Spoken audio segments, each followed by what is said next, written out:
Dr. Ahmad Subhi.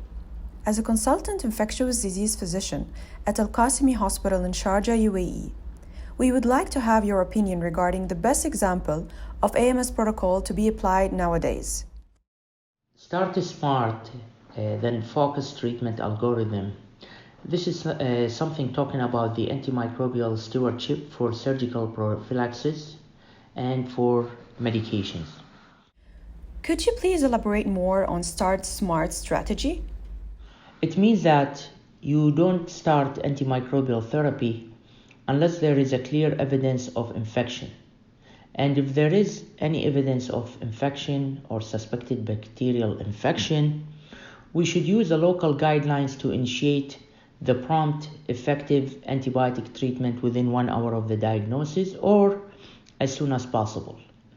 Those patients with life-threatening infection and patients who they come with severe sepsis, they would benefit from the early initiation of antimicrobial therapy. Also, the Start Smart talking about a thorough drug allergy history. Also, they recommend initiation of prompt effective antibiotic therapy after doing the proper diagnostic testing, especially with a patient with severe sepsis or life-threatening infection. They highly recommend to avoid the inappropriate use of broad-spectrum antibiotic. Other recommendations is to comply with the local antimicrobial prescribing guidance and to document the clinical indication, talking about severity of illness if possible, using the proper medication name, dose, and route when we prescribe antibiotic. All this information has to be listed in the clinical note.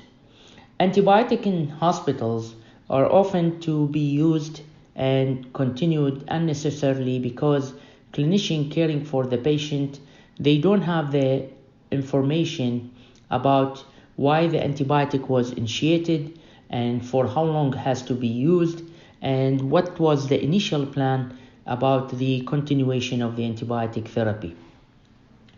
The problem is compounded, where primary responsibility for the patient care is frequently transferred from one clinician to another. The important part is to ensure that all antibiotic prescriptions are always accompanied by an indication and a clear duration or review date by the provider who is caring or taking care of the patient. The clinician should try to change or stop the antibiotic therapy when appropriate. And this is not only in adults, but also in children. It's very important to dose the antimicrobial therapy that should be prescribed according to the individual weight, age, and this should be done by referring to the local formulary or other references. All antibiotic prescriptions should be reviewed and they should decide about the duration and the stoppage date according to the site of the infection, the antibiotic prescription, and the severity of the illness. Start Smart also recommend that all providers should obtain culture prior to the initiation of antibiotic therapy. That will help to know about the antibiotic susceptibility of the infected organism, and that will help the clinician to prescribe the most appropriate antibiotic. The recommendation is to use the proper antibiotic at the beginning, and then this will be followed by the assessment and re-evaluation to narrow the spectrum of the coverage. Changing the antibiotic therapy, adding another medication, or switching from one medication to another will be depending on the culture result from the samples that was sent before the prescription of the antibiotic therapy. It's very important to remember that we shouldn't delay the initiation of the antibiotic therapy for patients with life-threatening infection such as severe sepsis and septic shock. Start Smart recommend to prescribe single-dose antibiotic for surgical prophylaxis where antibiotic have been shown to be effective.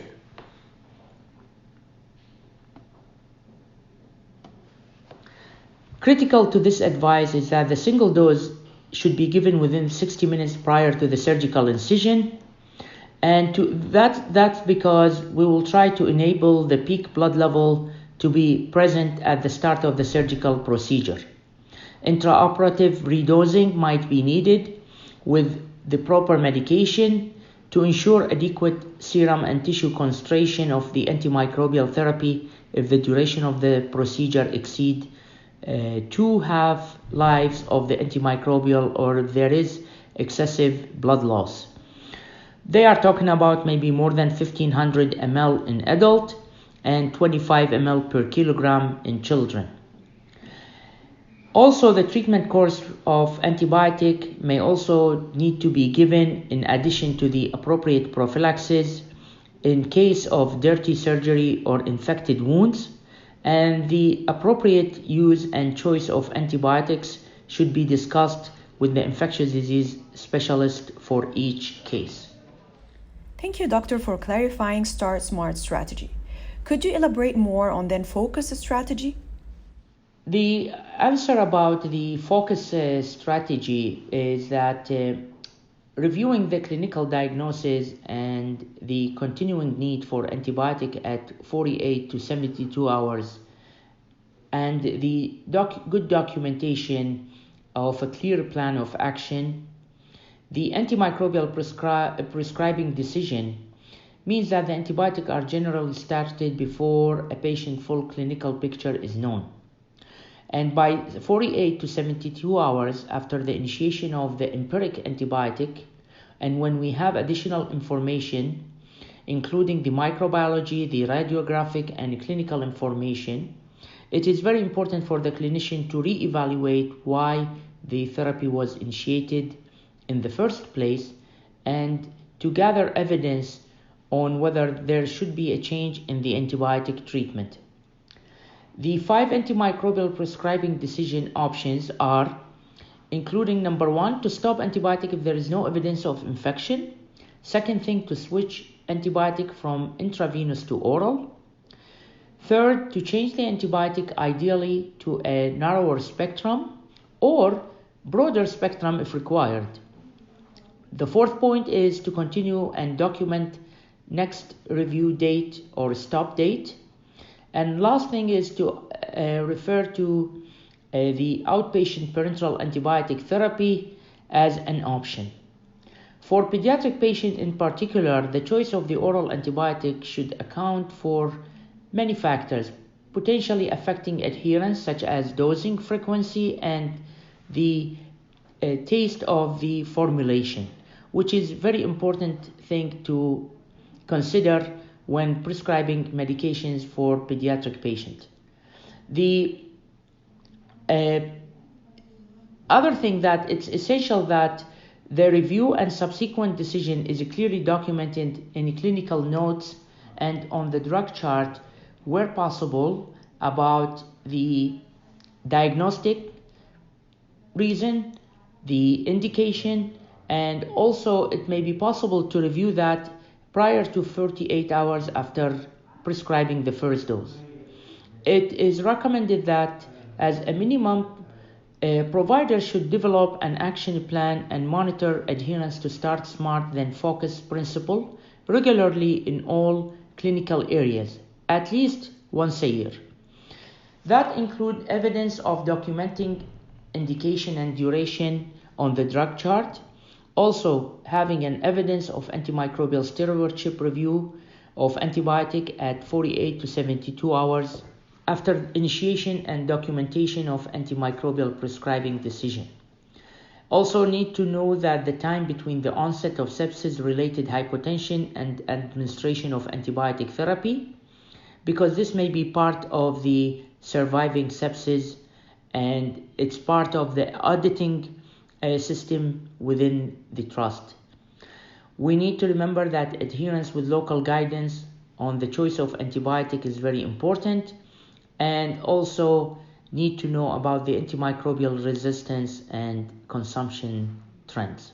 Well, doctor, thank you so much for this valuable information, and we'll hope to see you soon. Thank you very much.